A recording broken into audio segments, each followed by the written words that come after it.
नमस्कार दोस्तों, स्वागत है आपका अपने चैनल साइंस जर्नी में। आजकल सोशल मीडिया में एक पोस्ट धड़ाधड़ वायरल की जा रही है। कहा जा रहा है कि समुद्र के नीचे कृष्ण की नगरी द्वारिका मिल गई है। और ये खबर सिर्फ सोशल मीडिया पे नहीं, फेसबुक पोस्ट पे नहीं, ट्विटर पे नहीं, बल्कि जो मेन स्ट्रीम मीडिया है, जो अच्छे खासे पढ़े लिखे लोग हैं, उनके भी सोशल अकाउंट्स पे इस तरह की खबरें धड़ाधड़ प्रचारित की जा रही हैं। ऐसे में तो फैक्ट चेकिंग बनती है, क्योंकि हमारे जो रेशनल लोग हैं, जो अपनी बुद्धि का इस्तेमाल करते हैं, उन्हें सच जानना होता है। ऐसे लोगों के लिए, और सिर्फ ऐसे ही लोगों नहीं, समस्त भारतीयों के लिए, समस्त मानवों के लिए साइंस जर्नी हमेशा ही फैक्ट चेकिंग वीडियो लाते रहा है। और आज भी पेश है कृष्ण की नगरी द्वारिका के नाम पर जितने भी फेक न्यूज फैलाए जा रहे हैं, उसकी फैक्ट चेकिंग वीडियो पार्ट 1। इस वीडियो में हम सबसे जो 2 महत्वपूर्ण फेक न्यूज है उनका पर्दाफाश करेंगे, जिसमें से फर्स्ट पार्ट में हम ये देखेंगे जो पहली बार दावा किया गया था कि गुजरात के समुद्र के किनारे भीतर जाकर जो फोटो खींचकर लाई गई थी और उसे ट्विटर के माध्यम से शेयर किया गया था, उनमें कितनी सच्चाई है। और सेकेंड पार्ट में हम देखेंगे कि जो यूनेस्को के बारे में ये प्रचारित किया जा रहा है कि उसने भी इसका समर्थन किया है, उसने भी कहा है कि हाँ, समुद्र के नीचे द्वारिका कृष्ण की नगरी मिल गई है, इसकी भी हम फैक्ट चेकिंग करने वाले हैं। तो दोस्तों, बने रहिए वीडियो के अंत तक और पूरी वीडियो देख के ही जाइएगा, ताकि तनिक भी आपके अंदर इस टॉपिक से रिलेटेड शंका न बच जाए।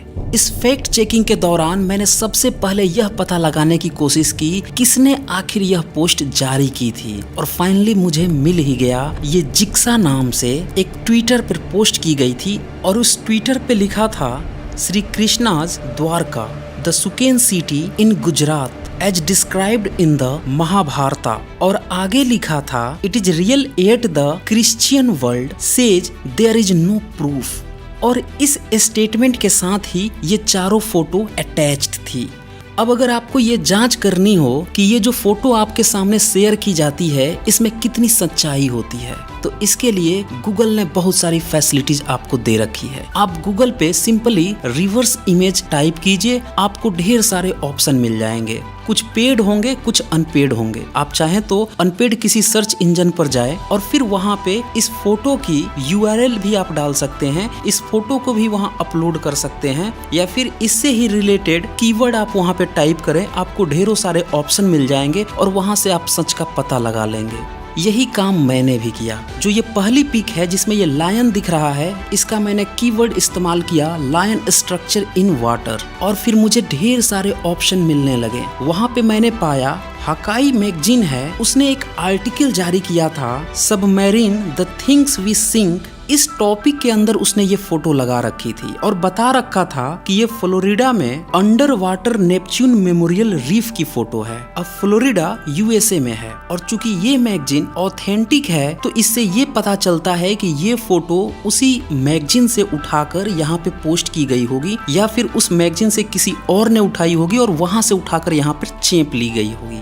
और फिर मैंने सोचा कि ये बाकी की जो 3 फोटो है, हो सकता है इसमें कोई द्वारिका की नगरी का फोटो निकल आए। सो मैंने अगेन जो दूसरी ये फोटो है, उसको मैंने अपलोड कर दिया रिवर्स इमेज सर्च में, और वहाँ पे मैंने पाया कि इसे बताया जा रहा है कि ये महाबलीपुरम की स्नैप है। और फिर मैंने रिवर्स इमेज पे महाबलीपुरम को सर्च किया। वहाँ पे एक टूरिज्म की एक वेबसाइट थी, गो यूनेस्को, उस पे इसने बता रखा था कि 2004 में जो सुनामी आई थी वहाँ पे, तो वहाँ का ये स्नैप है। अब जरा सोचिए, ये सेकंड पिक भी फेक न्यूज निकल गया। मतलब कहाँ ये साउथ का सुनामी के दौरान 2004 की स्नैप है, और कहाँ इसे गुजरात का बताया जा रहा है कि समुद्र के अंदर द्वारिका में मिला है। अब बचा थर्ड पिक। मैंने सोचा कि चलो कहीं इसमें कुछ सच्चाई हो, तो मैंने इसका भी लिंक उठाकर रिवर्स सर्च किया और ये पाया कि ये पिक भी जो फ्लोरिडा में under water Neptune memorial reef है,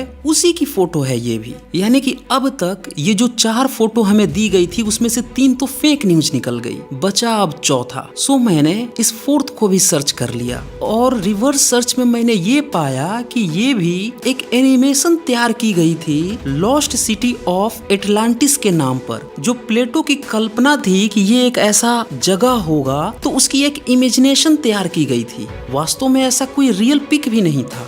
यानी कि ये जो ट्विटर हैंडल पे या फेसबुक पे धड़ाधड़ जो फोटो दिखाई जा रही है, ये चारों की चारों फेक न्यूज निकल गई।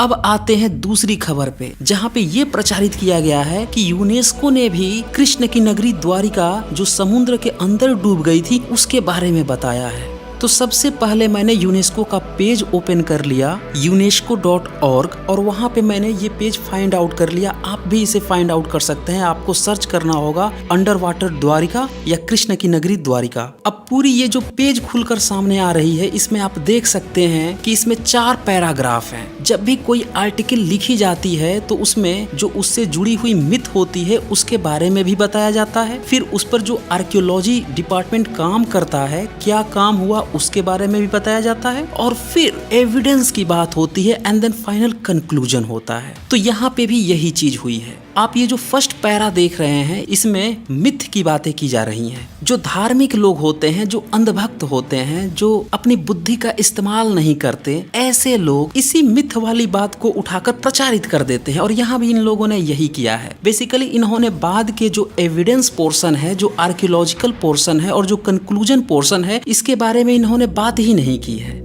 लेकिन मैं यहाँ आपको दिखाऊंगा कि यूनेस्को की पेज क्या कह रही है। अब आप इसका पैरा 2 देखिए। इसमें साफ साफ लिखा है कि 1963 से आर्कियोलॉजिकल एक्सकेवेशन वहां से होते हैं। हालांकि 1930 से वहां पे सर्च होनी शुरू हो गई थी। तो यहाँ पे गौर कीजिए, ये ब्रिटिश टाइम का पीरियड है, न कि आज से बहुत साल पहले से लोग जानते थे। ये तो ब्रिटिश जब हमारी ग्रंथों को पढ़ते थे, जो जातक कथाएं पढ़ते थे, जैसे घत जातक कथा में द्वारिका का नाम आया है, तो बुद्धिस्ट ग्रंथों को वो लोग बहुत ज्यादा प्रामाणिक मानते थे। तो उसके आधार पर इन लोगों ने एक सिगुफा छोड़ा और फिर इन लोगों ने महाभारत में द्वारिका करके उस जगह को कैप्चर करने की कोशिश कर ली। और फिर इसी का नतीजा ये हुआ कि ये लोग एक्सकेवेशन स्टार्ट कर दिए। कब से? 1963 से। लेकिन जो नेक्स्ट पैरा है, थर्ड पैरा, वो इन सारे दावों की पोल खोल देता है। ये बताता है कि 1983 और 1990 के बीच जो आर्कियोलॉजिस्ट थे, उन्होंने एक मजबूत नींव की खोज की थी। चूंकि ये समुद्र का बॉर्डर इलाका है, तो वहाँ पे पिलर्स पाए गए, वहाँ पे निर्माण सामग्री के अवशेष मिले हैं, और जो बॉर्डर पे पानी को रोकने के लिए जो बांध वगैरह बनाए जाते हैं, उनकी दीवारें पाई गई, उनके स्टोन ब्लॉक्स पाए गए। अब इसके आगे का पॉइंट और मजेदार है। इसमें लिखा है कि इनके अवशेषों के डेटिंग के बारे में अभी भी एक बहस चल रही है। कोई बता रहा है कि ये 3000 BC यानी 5000 साल पुराना है। कोई बता रहा है कि ये मात्र 3500 साल पुराना है, और कुछ लोग बता रहे हैं मध्य युगीन, यानी कि आज से 500 ईयर्स के तकरीबन में। यानी कि यहाँ पे अभी श्योरिटी नहीं बन पाई है। ये है असली पॉइंट। जो धार्मिक लोग हैं वो खुद दावा कर रहे हैं कि 5000 साल पुराने, जबकि यहाँ पे ये भी बहस चल रही है कि ये 500 साल भी पुराने हो सकते हैं अवशेष। ये है एक्चुअल पॉइंट जिसको आपसे नहीं बताया जा रहा है। अब इसका आगे का जो पैरा है वो तो और भी मजेदार है। ये तो साफ साफ लिख रहा है कि जो भी एविडेंस मिले हैं मध्य युगीन, यानी कि जो 15th सेंचुरी के आसपास, आप आगे पीछे भी इसको ले सकते हैं। 15th सेंचुरी में यह जगह अरबी क्षेत्रों के बीच व्यापारिक संबंधों में यह स्थान रहा होगा। 18th सेंचुरी तक और उससे पहले यह बंदरगाह रहा होगा। चूंकि द्वारिका का मतलब गेट होता है, तो यह विदेशी नाविकों के लिए द्वार हो सकता है। यानी यूनेस्को की जो लास्ट आर्टिकल है, उसने तो सारा का सारा पोल खोल दिया, सारे दावों को एक झटके में निरस्त कर दिया। तो दोस्तों, ये था एक्चुअलिटी, ये थी सच्चाई। जिस कृष्ण की नगरी द्वारिका को बताया जा रहा है कि समुद्र में मिला है, उसके बारे में यूनेस्को ने साफ साफ लिख दिया है। ये 15th सेंचुरी के करीब में, 18th सेंचुरी के करीब में, इनके बीच में बंदरगाह भी यहाँ पे हुआ करते थे, और इसीलिए हो सकता है कि वहाँ पे पिलर्स वगैरह और बाउंड्री वगैरह बनाई गई हो जो टूट के नीचे गिर गए हैं। इसने कभी नहीं कहा कि ये महाभारत का है या कृष्ण की नगरी है।